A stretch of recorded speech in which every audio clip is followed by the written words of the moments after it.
Today's video is about how to become your coach's favorite player. And there's a lot that goes into that. Sometimes favorite player isn't always the best player.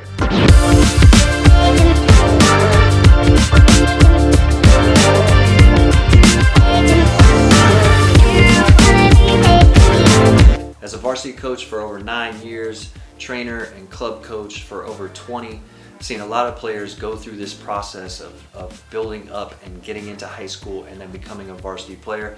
Been through it myself, seen it so many times. I really want to help as many kids as possible have this experience. One of the things about being the coach's favorite player, it doesn't mean they skate through. Part of it is probably somebody they trust and a player that they know they can communicate with kind of on a different level, and they see them as kind of a part of themselves. Now again, it doesn't mean they're always nice to you. It doesn't mean you get away with anything. You probably get away with a lot less because of their appreciation for what you do. So sometimes maybe it's not the best thing, but it does make a huge difference. First one, consistency.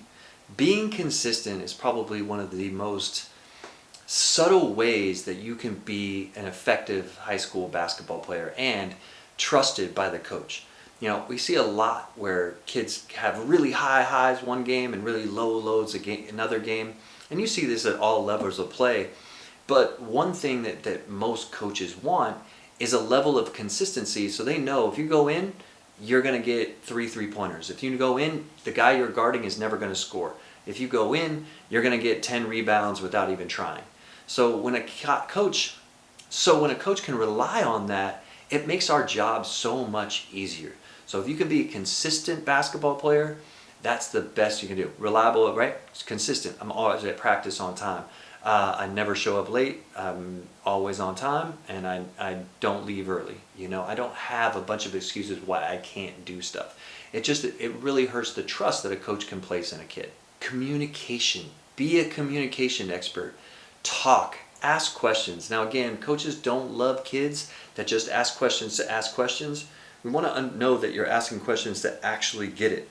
I've had kids, and it's annoying, they'll ask questions over and over again, and a lot of times it's the same question, and they still haven't made the adjustment that we said, okay? And again, basketball is one of those things where if you try to well, in this situation, should I do this one thing? Well, basketball is very fluid. There's going to be tons of situations. In that specific situation, something might need to happen just like that, but it could be variable by just a little bit, and it'll have to be a whole different decision.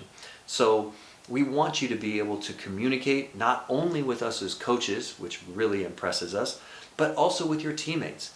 Guys that are quiet are harder to be leaders on a team and harder to trust, because if you're not communicating, then you're not really playing with the other guys on your team. And if you can't communicate with me, then I'm just talking to a wall. I can't, if I know I'm getting a response, if I say, hey, why did you shoot this, and you don't give me an answer, then I'm thinking you don't know why, and that's not a good reason, right? If we can talk through why or why not you are doing things, then we can get to a place where we're on the same page.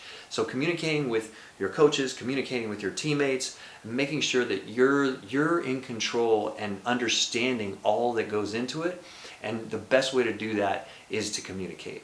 Another thing I know personally that I love is players that just suck up information. Guys that just want to know it all. They study the film, they're at practice, they know every play inside and out. They know what we're trying to get at any certain situation.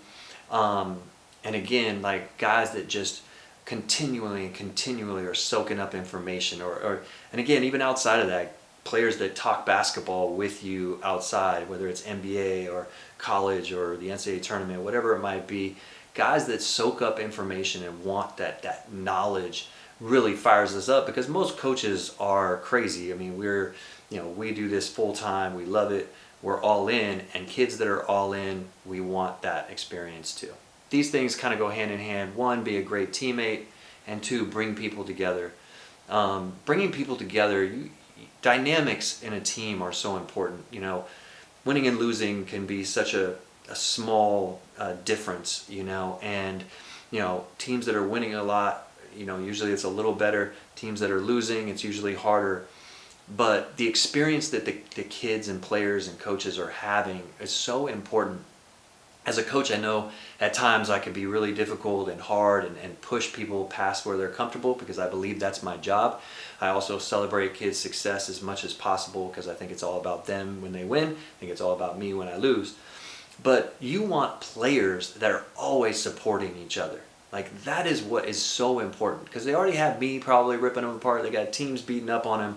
They need to stay together. So guys that are constantly trying to make each other better and picking each other up, those are the kind of guys that coaches love. And again, just being a great teammate, being there for them. You know, we talked about communication, but you know, if my friend misses a shot, I got to be able to say, hey, good shot. If I miss a shot, I got to say, that's my bad. I should have passed it to you. The more you can play and be part of each other, the better the experience is. And coaches like me, coaches out there, they want players like that. That is what makes you a favorite player for sure. One of the other big ones on my list is accountability. I hate when kids aren't accountable. I was probably too accountable when I played, and actually coaches brought that to my attention one game. That's a story for another day. But you can't always be like, that was his fault for not catching that pass. That was his fault because he fouled me and that's why I missed my shot. You have to be the ultimate accountability player to be somebody that the coach wants to be with. The more accountable you are, one, probably the better basketball player you are, probably the better person you are. But two, if you can be accountable, your teammates will be accountable too. And if you take responsibility for the things that you do on the basketball court, then at least you are responsible for making them better. And I can get behind that. As a coach, if you're like, man, that was my bad, I can be like, okay, cool. I mean, it's literally all we want from every referee out there is to just say, maybe I missed that call, right? So same thing as a player. I don't need you to blame somebody else, a teammate, for making a mistake. Man, we should have communicated better, right? There's always two people involved in that situation. And so the more you can be accountable for you and everybody else, the more a coach is going to find you valuable and appreciate you. Even if you're not a player, you can still be your coach's favorite player. Even if you're not playing in games, you can still be your coach's favorite player if you just do these things. It makes a difference. And again, coaches play guys because they're good, right? They play the best players. But if you're not one of the best players, but you're one of these guys, you could still be his favorite player on the team. It just depends on who you are and what kind of credibility and accountability and the type of person you are. And because coaches want good people around them all the time.